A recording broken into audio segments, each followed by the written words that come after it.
Hello viewers, welcome to newzimbabwe.com, where we've just hooked up with the incoming Confederation of Zimbabwe Industries President, Mr. Henry Ruzvidzo, whom will just be asking a few questions on his expectations and what he intends to do for the country's industry. Welcome, Mr. Ruzvidzo. Thank you for yes, and congratulations, of course. Thank you very much. Yes. Now, as the incoming president, what have you learned from the outgoing president, Mr. Zimbabwe? What would you like to? Well, I've been deputy to Mr. Jawangwe for the past 4 years in various in two capacities. Initially as Vice President of National and Chamber of Industries, and then Vice President of CZI.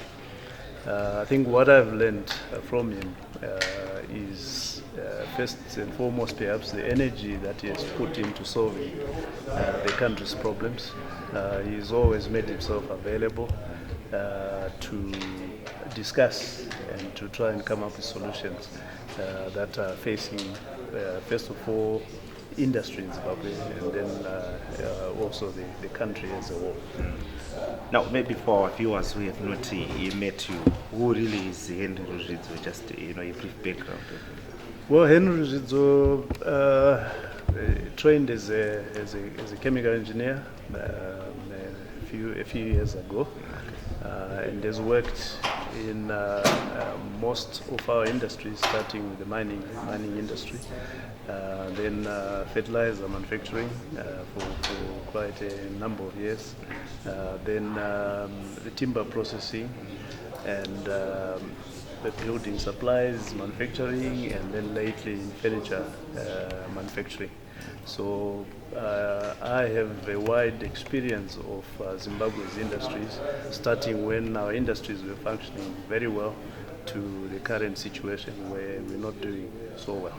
Okay, so you come into office at a time when the country's manufacturers are grappling to get foreign currency with multiple exchange rates, inconsistency in terms of policies, which we have all read about. What do you think you're going to do to try to turn around those hurdles into good fortunes for industry? I think yes, foreign currency has always been a problem in Zimbabwe.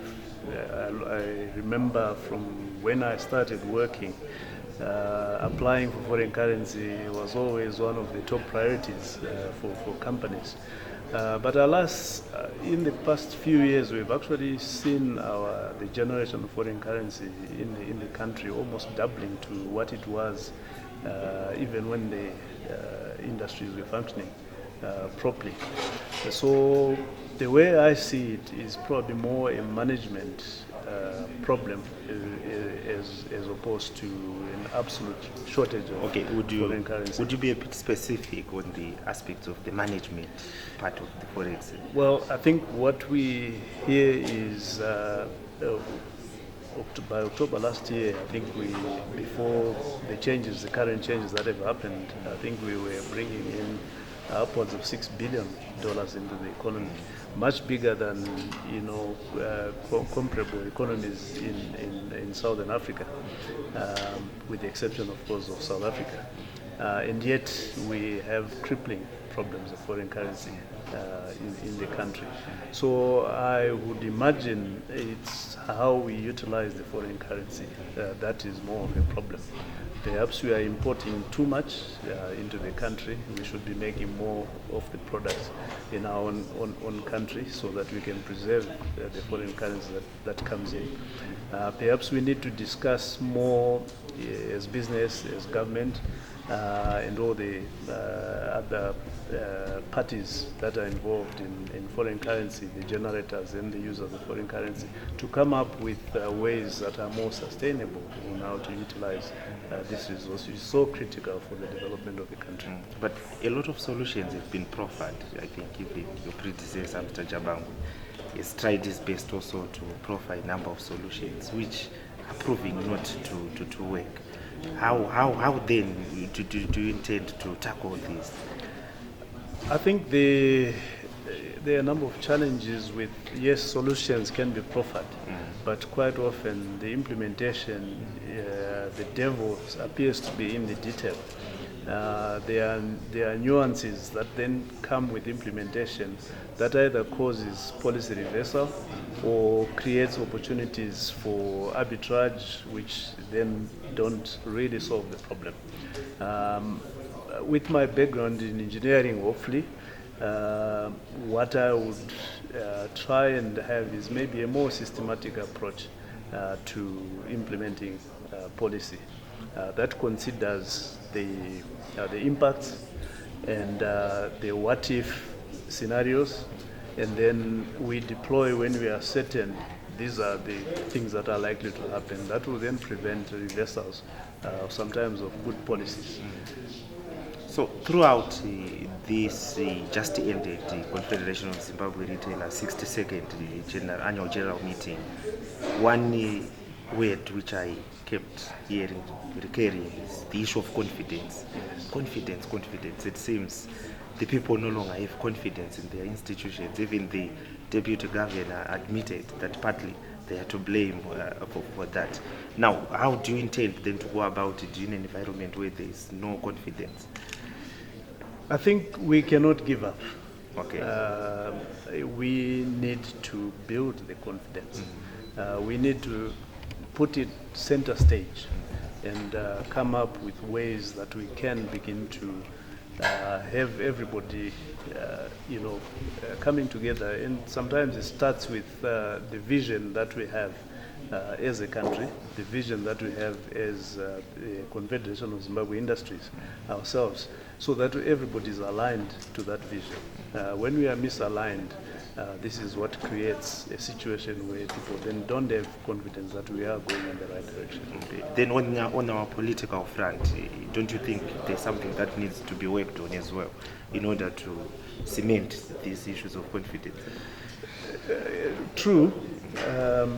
I think we talked earlier in the meeting about the TNF, which then addresses the issues of the main pillars in society that help to shape how things go. There's the labor, there's the business, and there's the government side, which includes the politics. Certainly things need to happen there so that there is confidence in our own country from not only within but from outside as well. Okay, now your last word to the players in the industry sector whom you are going to be representing. What would be your last word? I think my last words would be, as the industry, we need to state our place in the economy. We need to define what our role ought to be. We need to be saying towards the vision 2030, what is industry's role going to be? We believe we are the glue that holds everything together, whether it's agriculture, it's mining. We are the ones that are likely to be able to provide the employment levels that are needed by this country. I think we have very high levels of unemployment, and manufacturing industry, I think, would provide that employment. The prices, which have been very topical lately of goods and services, are probably also to do with the fact that we are not manufacturing as many products as we ought to be, and we are relying on imports. And imports, prices of imported goods will respond almost immediately to changes in exchange rates. And I think we had the deputy governor earlier talking about that translation of the exchange rate to prices almost immediately. So we need to play a much bigger role in terms of producing goods for our economy, so that there's more stability that people can enjoy. Okay, thank you so much, Mr. Henry Ruzvidzo. Well, viewers, thank you for tuning in. We are at Miko's Hotel, where we're just covering the 62nd annual general meeting of the Confederation of Zimbabwe Industries. Thank you for tuning in.